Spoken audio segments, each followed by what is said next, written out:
Hi all, welcome to I+. അപ്പം നമ്മൾ നമ്മുടെ സീരീസ് കണ്ടിന്യൂ ചെയ്യുകയാണ്.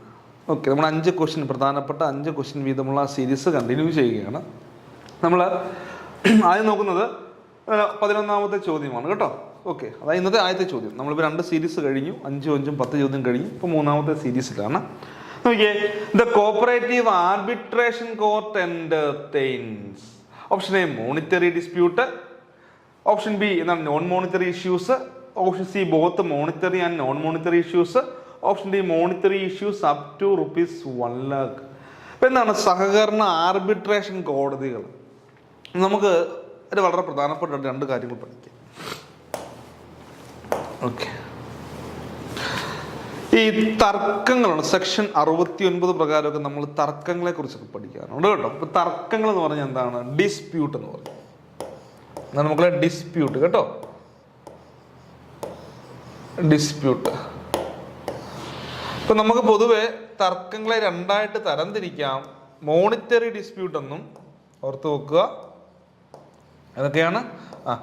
മോണിറ്ററി ഡിസ്പ്യൂട്ട് എന്നും പിന്നെ നോൺ മോണിറ്ററി ഡിസ്പ്യൂട്ട് എന്നും ഓർത്ത് നോക്കുക. മോണിറ്ററി ഡിസ്പ്യൂട്ട് എന്നും പിന്നെ non monetary, monetary non monetary. അങ്ങനെ നമുക്ക് തർക്കങ്ങളെ പൊതുവെ 2ആയിട്ട് തരംതിരിക്കാം. Monetary dispute, non monetary dispute 2ആയിട്ട് തരംതിരിക്കുകയാണ് ഡിസ്പ്യൂട്ടിന്. അപ്പൊ ഈ 2 തർക്കങ്ങൾ സംഘത്തിൽ പല രീതിയിൽ തർക്കം വരാം അല്ലെ. മോണിറ്ററി ആയിട്ട് തർക്കം വരാം, നോൺ മോണിറ്ററി പണപരമല്ലാത്ത തർക്കങ്ങളും വരാം. അപ്പം ഈ മോണിറ്ററി ഡിസ്പ്യൂട്ട് തർക്കങ്ങൾ എവിടെയാണ് നമ്മൾ അതിന് തർക്കം പരിഹരിക്കാൻ വേണ്ടി റെഫർ ചെയ്ത് എങ്ങോട്ടാണ്? അപ്പൊ ഓർത്ത് നോക്കേണ്ട കാര്യം, മോണിറ്ററി ഡിസ്പ്യൂട്ട് രജിസ്ട്രാറിന്റെ അടുത്താണ് കേട്ടോ. മോണിറ്ററി ഡിസ്പ്യൂട്ട് രജിസ്ട്രാറിന്റെ അടുത്തും, നോൺ മോണിറ്ററി ഡിസ്പ്യൂട്ട് അത് നോക്കാൻ വേണ്ടിയാണ് ആർബിട്രേഷൻ കോടതി കേട്ടോ. മോണിറ്ററി ഡിസ്പ്യൂട്ടും രജിസ്ട്രാറിന്റെ അടുത്തും, നോൺ മോണിറ്ററി പണപരമല്ലാത്ത അല്ലെങ്കിൽ ധനപരമല്ലാത്ത കാര്യങ്ങളാണെങ്കിൽ അത് ആർബിട്രേഷൻ കോടതിയുടെ മുൻപാകെയാണ് നമ്മൾ റെഫർ ചെയ്യുക എന്ന് ഓർത്ത്. ക്ലിയർ ആയല്ലേ? മോണിറ്ററി ആണെങ്കിൽ ആരാണ്? മോണിറ്ററി ആണെങ്കിൽ RCS രജിസ്ട്രാർ, നോൺ മോണിറ്ററി ആണെങ്കിൽ ആർബിട്രേഷൻ കോടതി എന്ന് ഓർത്ത് വെക്കുക. ഇതാണ് നമ്മൾ ആദ്യമായിട്ട് മനസ്സിലാക്കേണ്ട 2 പോയിന്റുകൾ കേട്ടോ. തർക്കങ്ങൾ 2ആയിട്ട് തരംതിരിക്കുന്നത്. പിന്നെ ഇവിടെ 1-2 കാര്യങ്ങളുണ്ട്. ഒരു ഇലക്ഷൻ ഡിസ്പ്യൂട്ട് വരികയാണെങ്കിൽ, ഒരു ഇലക്ഷനുമായിട്ട് ഇന്ന് നിങ്ങളോട് സ്ഥിരമായി ചോദിക്കുന്ന ചോദ്യമാണ്, ഒരു ഇലക്ഷനുമായി ബന്ധപ്പെട്ട ഒരു തർക്കം വരികയാണെങ്കിൽ, ഒരു ഇലക്ഷൻ ഡിസ്പ്യൂട്ട് എന്ന് പറയാം. ഇലക്ഷൻ ഡിസ്പ്യൂട്ട് വരികയാണെങ്കിൽ അത് നമ്മൾ കോപ്പറേറ്റീവ് ആർബിട്രേഷൻ കോടതിയുടെ മുൻപാകെയാണ് നമ്മൾ ഫയൽ ചെയ്യുക. എത്ര നാളുകൾക്കാകുമ്പോട്ട് ഫയൽ ചെയ്യണമെന്ന് ഒരുപാട് തവണ PYQ ചോദിച്ചിട്ടുണ്ട്. വിതിൻ 1 month ആണ് കേട്ടോ. എന്താണ്? വിതിൻ 1 month, 1 മാസത്തിനകമായിട്ട്, വിതിൻ 1 month, 1 മാസത്തിനകമായിട്ട് നമ്മൾ എന്ത് ചെയ്യണം? ഇത് കോപ്പറേറ്റീവ് ആർബിട്രേഷൻ കോടതിക്ക് മുൻപാകെ നമ്മൾ ഫയൽ ചെയ്യണം. ഇലക്ഷൻ ഡിസ്പ്യൂട്ട് അത് ഓർത്ത് വെക്കുക. പിന്നെ നമ്മൾ മോണിറ്ററി ഡിസ്പ്യൂട്ടുകളൊക്കെ വരുമ്പോൾ അതിന്റെ കാലാവധി പറയുന്നുണ്ട് അല്ലേ. 3 year ആണെന്ന് ഓർത്ത് വെക്കുക. മോണിറ്ററി ഡിസ്പ്യൂട്ടുകൾ പറയാറുണ്ട്. ഷെഡ്യൂള് ഒക്കെ നിങ്ങൾ പഠിച്ചിട്ടുണ്ടാവാം. ഷെഡ്യൂൾ, നമുക്ക് 3 ഷെഡ്യൂളുകളെ കുറിച്ച് പഠിക്കാനുണ്ട്. എന്താണ്? ആദ്യത്തെ ലിസ്റ്റ് ഓഫ് എന്താ പറയുക, apex and central society to which appointments are done by PSC. ഇപ്പം PSC വഴി അപ്പോയിൻമെന്റ് നടത്തുന്ന ഏതൊക്കെ അപ്പെക്സ് സംഘങ്ങളുണ്ട്, ഏതൊക്കെ സെൻട്രൽ സംഘങ്ങളുണ്ട്, അതാണ് ഷെഡ്യൂൾ 1 പറയുക. ഷെഡ്യൂൾ 2 സഹകരണ തത്വങ്ങൾ അഥവാ കോപ്പറേറ്റീവ് പ്രിൻസിപ്പിൾസ്. ഷെഡ്യൂൾ എന്താണ് പറയുക 3 ടൈം ലിമിറ്റ്. അപ്പം അത് 3 വർഷമാണെന്ന് ഓർത്തേക്കണം കേട്ടോ. 3 year ആണെന്ന് ഓർത്ത് വെക്കുക. അപ്പം നമ്മൾ ഓർത്ത് വെക്കണം, മോണിറ്ററി ആണെങ്കിൽ RCS, നോൺ മോണിറ്ററി ആണെങ്കിൽ ആർബിട്രേഷൻ കോടതിക്ക് മുൻപാകെ നമ്മൾ കേസ് ഫയൽ ചെയ്യണം.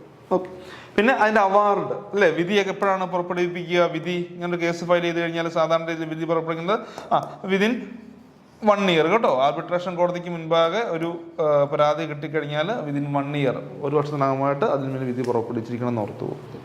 പിന്നെ നമ്മളിങ്ങനെ ഒരു നോൺ മോണിറ്ററി ഡിസ്പ്യൂട്ടുമായിട്ട് ആർബിട്രേഷൻ കോടതിയുടെ മുൻപാകെ പോയി അവിടുന്ന് ഒരു വിധി വരുന്നു. നമുക്ക് അതിനെതിരെ ആരുടെ അടുത്ത് അപ്പീലിന് പോകാം? അതും ചോദ്യമാണ്. നമ്മൾ പഠിക്കുമ്പോൾ എല്ലാം റിലേറ്റ് ചെയ്ത് പഠിക്കുക. ആരുടെ അടുത്ത് നമുക്ക് അപ്പീലിന് പോകാം? നമുക്ക് ട്രിബ്യൂണലിന്റെ മുൻപാകെ കേട്ടോ. കോപ്പറേറ്റീവ് ട്രിബ്യൂണൽ പഠിച്ചിട്ടില്ല? ട്രിബ്യൂണലിന് പഠിച്ചിട്ടുണ്ടല്ലോ. ട്രിബ്യൂണലിന്റെ മുൻപാകെ നമുക്ക് അപ്പീലിന് പോകാം. അത് അപ്പീലിന് വിധേയമാണ്. ട്രിബ്യൂണലാണ്. ട്രിബ്യൂണലിന്റെ മുൻപാകെയാണ് നമ്മൾ അപ്പീൽ പോവുക. സെക്ഷൻ 81 ട്രിബ്യൂണലിനെ പറ്റി പറയുന്നതെന്ന് ഓർത്ത് പോകുക. ഇത്രയും കാര്യങ്ങളൊക്കെ അല്ലേ ഒന്ന് മനസ്സിലാക്കണം കേട്ടോ. അപ്പം ഓർത്ത് വെക്കുക എന്നാണ്. നമ്മളൊരു ഡിസ്പ്യൂട്ട് ഉണ്ടായിക്കഴിഞ്ഞാൽ ഡിസ്പ്യൂട്ടിൽ 2ആയിട്ട് തരംതിരിക്കുന്നു. Monetary, non monetary. മോണിറ്ററി ആണെങ്കിൽ ഞാൻ വീണ്ടും പറയാനുള്ള കാരണം നമുക്ക് മറന്നു പോകും, നമ്മൾ മാറിക്കും. മോണിറ്ററി ആണെങ്കിൽ RCS, നോൺ മോണിറ്ററി ആണെങ്കിൽ കോപ്പറേറ്റീവ് ആർബിട്രേഷൻ കോടതി. ഓക്കെ, ഇത്തരം കാര്യങ്ങൾ ഈ ഒരു ക്വസ്റ്റ്യനുമായിട്ട് ബന്ധപ്പെട്ട് നിങ്ങൾ പഠിക്കുക. ഇവിടെ ആൻസർ വരുന്നത് ഏതാ? ഇവിടെ ആൻസർ വരുന്നത് ഓൺലി നോൺ മോണിറ്ററി ഇഷ്യൂസ് കേട്ടോ. എന്താ ആൻസർ വരിക? ഓൺലി നോൺ മോണിറ്ററി ഇഷ്യൂസ് എന്ന് ഓർത്ത് പോകുക. ഓൺലി നോൺ മോണിറ്ററി ഇഷ്യൂസ് എന്ന് ഓർത്ത് പോകുക. ഓക്കെ, അപ്പോൾ നമുക്ക് പുതിയതായിട്ട് പഠിക്കേണ്ട കുറച്ച് കാര്യങ്ങളാണ്. Mutually aided cooperative societies act is prevailing in the state of mutually aided cooperative societies act ഏത് സ്റ്റേറ്റിലാണെന്ന് നോക്കിയാൽ option A Andhra Pradesh, option B Gujarat, option C Kerala and option D ഏതാണ്? തമിഴ്നാട്. ഏത് ആൻസർ വരിക? Mutually aided cooperative societies act prevailing in the state of Andhra Pradesh കേട്ടോ. ഏതാണ്?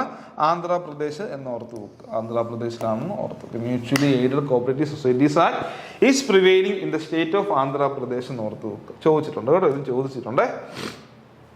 അടുത്തതാണ് rule 16 മുതൽ 20 വരെ അല്ലെ cases rules prescribed the procedure for getting option A ID card, option B membership, option C registration, option D none of this ആണ്.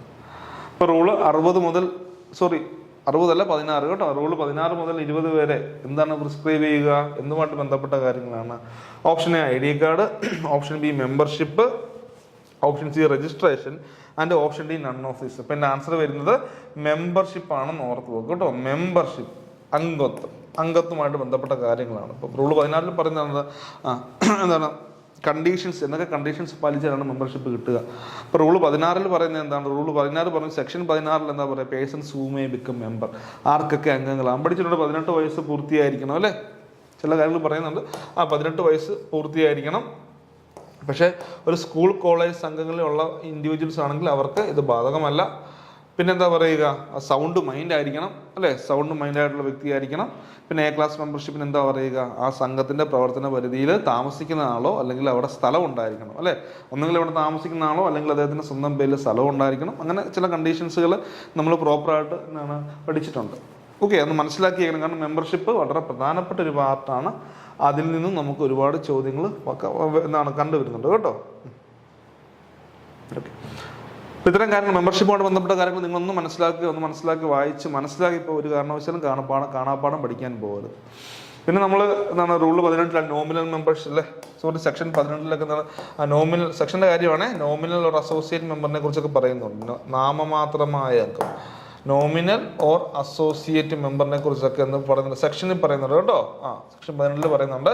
Section 18 പറയുന്നത് nominal or associate member, നാമമാത്രമായ അംഗം എന്ന് ഓർത്തു വെക്കുക. നാമമാത്രമായ അംഗത്തെ കുറിച്ച് പറയുന്നതാണ് നോമിനൽ ഓർ അസോസിയേറ്റ് മെമ്പറിനെ കുറിച്ച് സെക്ഷൻ 18 പറയുന്നുണ്ട്. അപ്പം ഒരു മെമ്പർഷിപ്പ് വളരെ പ്രധാനപ്പെട്ട ഒരു ചാപ്റ്ററാണ്. ആ ചാപ്റ്ററിലെ എല്ലാ കാര്യങ്ങളും നമ്മൾ വളരെ വിശദമായിട്ട് മനസ്സിലാക്കിയിരിക്കണം. അടുത്താണ് റൂൾ 14 ക്വസ്റ്റ്യൻ 14 പറയുന്നു, cooperative is included in the dash schedule of Indian constitution. അപ്പോൾ ഇന്ത്യൻ കോൺസ്റ്റിറ്റ്യൂഷന്റെ ഏത് ഷെഡ്യൂളിലാണ്? സ്ഥിരം ചോദ്യമാണ്. ഇവിടെ നിന്ന് ഒരു ചോദ്യം പ്രതീക്ഷിക്കാം. എന്താണ് ഇന്ത്യൻ കോൺസ്റ്റിറ്റ്യൂഷന്റെ ഏത് ഷെഡ്യൂളിലാണ് സഹകരണം എന്ന് പറയുന്ന ആ ടോപ്പിക്കിനെ അവർ ഉൾപ്പെടുത്തിയിരിക്കുന്നത് അല്ലേ? ഓപ്ഷൻ എ പറയുന്നു 5, ഓപ്ഷൻ ബി പറയുന്നു 6, ഓപ്ഷൻ സി പറയുന്നു 7 ആൻഡ് ഓപ്ഷൻ ഡി പറയുന്നു 9. ഏതിലാണ് cooperative is included in the dash schedule of Indian constitution? 7th ഷെഡ്യൂളിലാണ് അല്ലേ? ഓക്കെ, എന്നോർത്ത് നോക്കുക. 7th ഷെഡ്യൂളിലാണ് എന്നോർത്ത് നോക്കുക. ഓക്കെ, അടുത്ത ക്വസ്റ്റ്യൻ ആണ് rule 63 of the cases rules describes. ഇപ്പോൾ റൂൾ 63 എന്താ പറയുക? ഓക്കെ, അത് നമ്മൾ ഓൾറെഡി പറഞ്ഞു പോയ കാര്യം തന്നെയാണ് അല്ലേ? Maintenance of fluid resource. ഇപ്പോൾ കേസിൽ നമ്മൾ ഓൾറെഡി പറഞ്ഞു ഡിപ്പോസിറ്റുകൾ സ്വീകരിക്കുന്ന സംഘങ്ങൾ. അപ്പോൾ ആ ക്വസ്റ്റ്യൻസ് മനസ്സിലാക്കുക, അതിന് ഇമ്പോർട്ടൻസ് മനസ്സിലാക്കുക. ഡെപ്പോസിറ്റ് സ്വീകരിക്കുന്ന സംഘങ്ങൾ എന്ത് വേണം? ഫ്ലൂയിഡ് റിസോഴ്സ് കീപ്പ് ചെയ്യണം അല്ലേ? ഡെപ്പോസിറ്റ് സ്വീകരിക്കുന്ന സംഘങ്ങൾ ഫ്ലൂയിഡ് റിസോഴ്സ് കീപ്പ് ചെയ്യണം. അപ്പം അതിനെപ്പറ്റിയാണ് rule 63 of the cases rules describes. Option A writing of bad debt and losses, option B DCA അല്ലെ director of cooperative audit, option C qualification of an auditor and option D maintenance of fluid resource by society. ഇപ്പോൾ ഏത് answer വരിക? Option D ആണ് കേട്ടോ. Maintenance of fluid resource, തരളധനം. Total ഡെപ്പോസിറ്റിന്റെ ഇത്ര ശതമാനം നമ്മൾ ഫ്ലൂയിഡ് ആയിട്ട് കീപ്പ് ചെയ്യണം എന്ന് പറയാറുണ്ട്. അപ്പം അതൊന്ന് മനസ്സിലാക്കണം. ആ ഒരു റൂള് ഒന്ന് വായിച്ച് മനസ്സിലാക്കിയിട്ട് മാത്രമേ നമ്മൾ പോകാവുള്ളൂ കേട്ടോ. ആ റൂള് വളരെ വിശദമായിട്ട് വായിച്ച് മനസ്സിലാക്കിയതിന് ശേഷം മാത്രമേ നമ്മൾ എക്സാമിന് പോകാവുള്ളൂ. അവിടെ നിന്ന് ചോദ്യം പ്രതീക്ഷിക്കും. കാരണം അതൊരു പ്രാക്ടിക്കൽ പോയിന്റ് ഓഫ് വ്യൂ വരുന്ന ചില കാര്യങ്ങളായതുകൊണ്ട് കേട്ടോ. Rule 63 maintenance of fluid resources by society എന്ന് ഓർത്ത് കൊടുക്കുക. Okay, maintenance of fluid resources by society. നമ്മൾ വളരെ പ്രധാനപ്പെട്ട 5 ചോദ്യങ്ങൾ ഈ ക്ലാസ്സിൽ നമ്മൾ ഡിസ്കസ് ചെയ്തു. അപ്പോൾ അടുത്ത ക്ലാസ്സിൽ നമുക്ക് എന്ത് ചെയ്യാം, അടുത്ത ഈ സീരീസ് വീണ്ടും കണ്ടിന്യൂ ചെയ്തു പോകാം. Okay, thank you.